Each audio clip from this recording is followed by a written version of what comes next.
Et on retrouve en direct de Bruxelles, en Belgique, Marthe Tshisekedi, la veuve d'Étienne Tshisekedi. Bonsoir madame, merci d'avoir accepté de témoigner en direct sur TV5 Monde. Cela fait donc 6 mois quasiment que la dépouille de votre époux se trouve au funérarium d'Ixelles, c'est une commune bruxelloise. Comment est-ce que vous vivez cette situation? Merci monsieur d'avoir me recevoir sur ce plateau. Je suis aujourd'hui sur ce plateau pour plaider le cas de mon mari et pour partager mes douleurs. Mon mari est décédé le 1er février. Il y a maintenant 6 mois que mon mari n'est pas encore enterré. C'est pour cela que je suis venu sur ce plateau pour faire appel à tout le monde qui connaît mon mari, l'ami, les parents, et tous qui les connaissent, pour les faire sensibiliser et les faire comprendre ma douleur. C'est pourquoi je sensibilise tout le monde qui m'écoute à cet instant. Quelqu'un est décédé il y a 6 mois et le gouvernement congolais ne veut pas qu'on aille l'enterrer dans son pays natal où il doit aller se reposer en paix pour toujours, éternellement.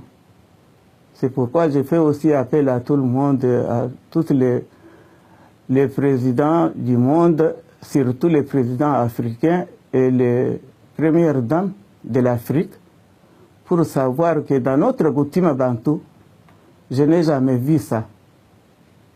C'est pourquoi c'est lui qui sent ma douleur. Il peut partager avec moi.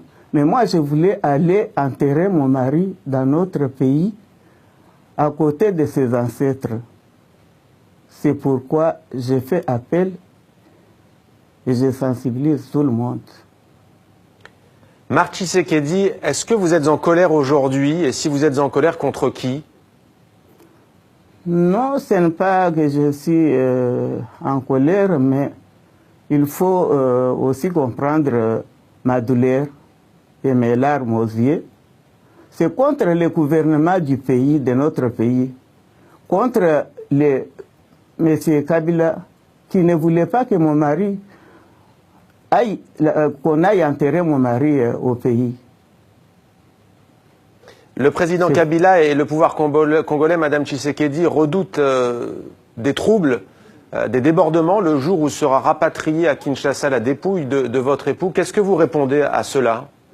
Mais moi, je ne crois pas.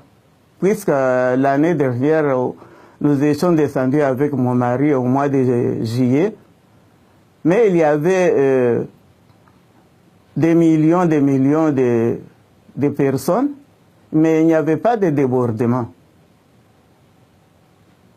Tout le monde nous a accueillis vraiment avec la joie jusqu'à notre résidence.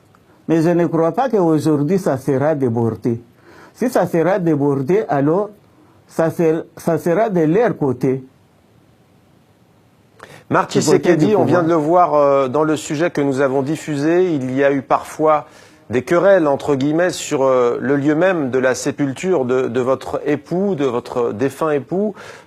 Pour vous, il doit être enterré où? La priorité, on a bien compris, c'est que sa dépouille soit rapatriée à Kinshasa, la capitale de la République démocratique du Congo. Mais pour vous, est-ce qu'il doit être enterré dans l'intimité? Est-ce qu'il doit être enterré au siège de l'UDPS, son parti, le parti historique d'opposition?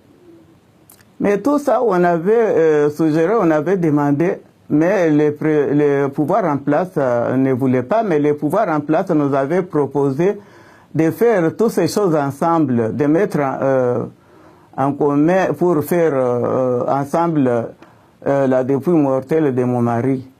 On était tombé d'accord sur 3 choses, et puis il y avait le gouvernement, la famille biologique, et les familles politiques.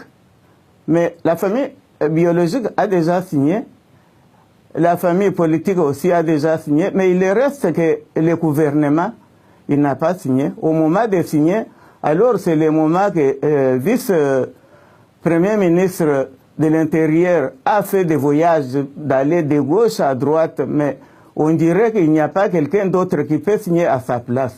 C'est pourquoi jusqu'à aujourd'hui ça traîne. Madame Tshisekedi, pour terminer, on a entendu votre appel lancé aux chefs d'État de ce monde et à leurs épouses, aussi celles que l'on appelle les premières dames. On sait que le pays duquel vous nous parlez ce soir, la Belgique, a des liens très particuliers avec le Congo-Kinshasa. On sait aussi que la France a des liens importants avec ce pays. Est-ce que vous vous adressez en particulier à un président ou à une première dame ce soir? Non, mais j'avais déjà... je m'adresse à toutes les premières dames du monde, à toutes les premières dames d'Afrique surtout, pour qu'ils entendent aussi ma souci et ma douleur qu'ils doivent partager avec moi. Merci beaucoup. Je ne vois pas. Merci beaucoup Marc Tshisekedi d'avoir accepté donc de témoigner sur TV5 Monde en ces temps difficiles. Un entretien exclusif donc TV5 Monde que l'on peut revoir sur notre site internet et sur les réseaux sociaux de TV5 Monde. Merci Marc Tshisekedi.